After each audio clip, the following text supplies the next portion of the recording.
Moving on to episode 4, after hearing a shout, Goblin Slayer immediately instructed the novices to form a semicircle surrounding the spellcaster. He asked them to remain vigilant here for now. If he didn't return within 15 minutes, he allowed the novices to move independently. After that, Goblin Slayer hurried into the city, and as expected, the troublemakers were goblins. He promptly slew the goblins he encountered. Unfortunately, Goblin Slayer was too late to save some of the workers who had already been killed. The sight reminded him of this place, which was also attacked by goblins when he was a child. Then, Priestess Girl approached Goblin Slayer. She too felt sorrow for the workers who had been killed by goblins. After that, they both joined Spearman and Witch Woman, who were also present. Goblin Slayer reported that his trainees were doing fine. It turned out that there were also the Elf, Dwarf, Lizardman, and Greatsword Warrior. Since they knew the root of the problem was goblins, their top priority was to gather everyone first. The Elf was assigned to deliver a message to Goblin Slayer's trainees to assemble here. Judging from the cunning of the goblins that attacked, there was likely a shaman commanding them. However, Goblin Slayer still didn't know where the goblins' base was. According to Lizard Man, the holes they dug were not just one.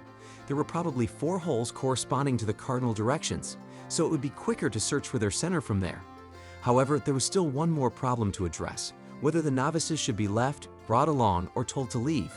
After some consideration, Greatsword Warrior would stay above with the novices. After all, his sword wasn't very suitable for underground combat. Priestess Girl seemed worried about something. She mentioned that some novice adventurers had already gone home earlier in the evening.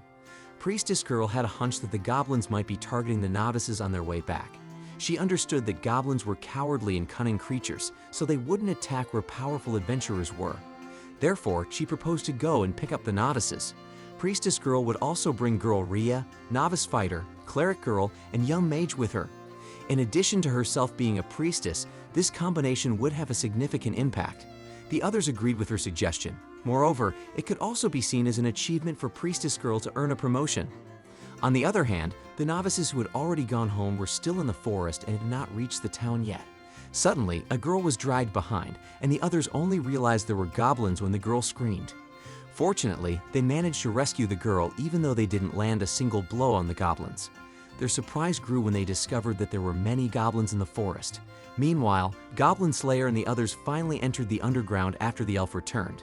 When the goblins appeared to attack, it turned out there was indeed a shaman commanding them. While Witch Woman used her magic to repel the shaman's attacks, the others continued to assault the goblins. As usual, the elf was suspicious that Goblin Slayer had a dangerous plan. Above ground, Greatsword Warrior was guarding the novices who had gathered. Coincidentally, a hobgoblin was heading their way. Greatsword Warrior wanted to show off to the novices.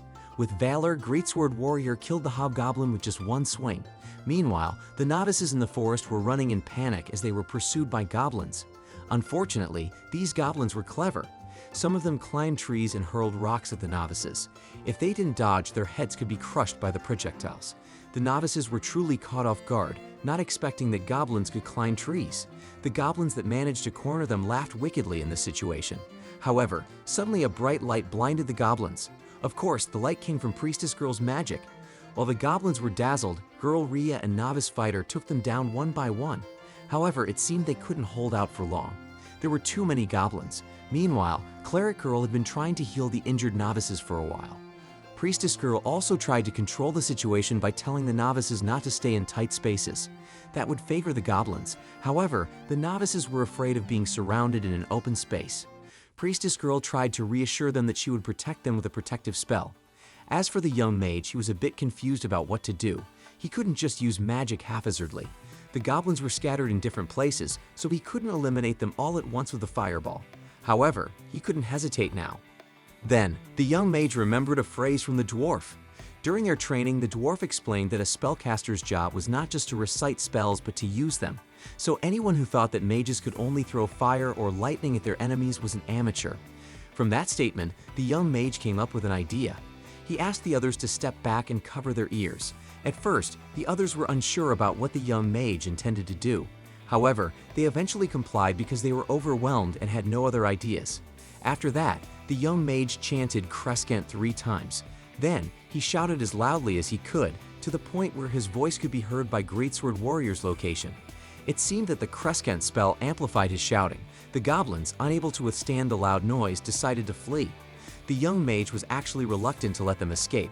However, he was reminded by Priestess Girl that the goal of this plan was only to save the novices. Besides, he wasn't Goblin Slayer who would hunt down all the goblins. Meanwhile, Goblin Slayer and the others continued to eliminate goblins underground. In the midst of the battle, he instructed the dwarf to create a hole above them. He had a plan, but the goblins needed to be kept away first. Lizardman then used his magic to produce a frightening roar that scared the goblins away. Once the goblins were at a safe distance, the dwarf used his magic to create a hole above them. Goblin Slayer explained that there was a pond above them. The hole would release water, submerging the goblins. Goblin Slayer asked Witchwoman to use an ice spell when the tunnel spell faded. The ice would shoot up as the water froze, causing the mine tunnel to collapse. After that, they would have to locate the remaining tunnels above ground and destroy them.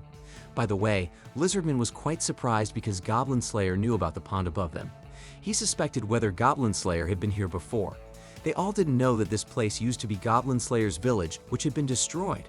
So it was reasonable for Goblin Slayer to know about the pond. The next morning, Priestess Girl went to the guild to report yesterday's incident. She also requested consideration for a promotion for her achievements. Thankfully, the guild recognized her accomplishments. Priestess Girl deserved a well-earned reward. She had both the ability and a good reputation. With that, the receptionist girl handed her a steel-level adventurer badge. Priestess Girl proudly wore the badge. As she exited the administrative room, Elf Girl was waiting for her downstairs. Priestess Girl delivered the good news that she had been promoted to the steel level. It was the third time Priestess Girl had received a promotion. Elf Girl was also happy to hear it. However, it seemed Priestess Girl was still bothered by letting some goblins escape. Elf Girl said that it wasn't something to worry about. There was no need to emulate Goblin Slayer. Everyone had their own thoughts and worked in their own way. That's how the world works. Currently, Goblin Slayer is with the young mage. The young mage expressed his desire to travel the world and sharpen his abilities. Goblin Slayer asked him why he didn't just return to the Mage Academy. In reality, the young mage also wanted to go back and confront those who had insulted his older brother. However, he realized that no matter what he did, they might still insult him. The young mage didn't care much anymore.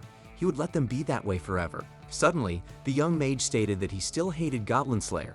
After some thought, he decided he wouldn't emulate Goblin Slayer because it was disgusting. The young mage decided he would become a Dragon Slayer. Then, out of nowhere, Girl Rhea appeared and said she wanted to join the young mage. She mentioned that a solo ceramic-ranked mage was very dangerous, so there had to be someone to accompany him. However, the young mage corrected the fact that Girl Rhea was also a ceramic-ranked adventurer. Moreover, she was a woman. Girl Rhea argued that was why she needed to go with someone as well. Despite that, the young mage insisted on embarking on his adventure alone. Girl Rhea was determined to go along with him. The young mage couldn't stand the persistence of the Rhea race. Upon hearing their debate, Goblin Slayer suddenly burst into laughter. It seemed he had also experienced the same with the Rhea race. Goblin Slayer then gave a message to mention his name if they encountered Rhea claiming to be a shinobi, that Rhea might be able to provide some help in their adventure. With that, the young mage and Girl Rhea bid farewell to go on their journey.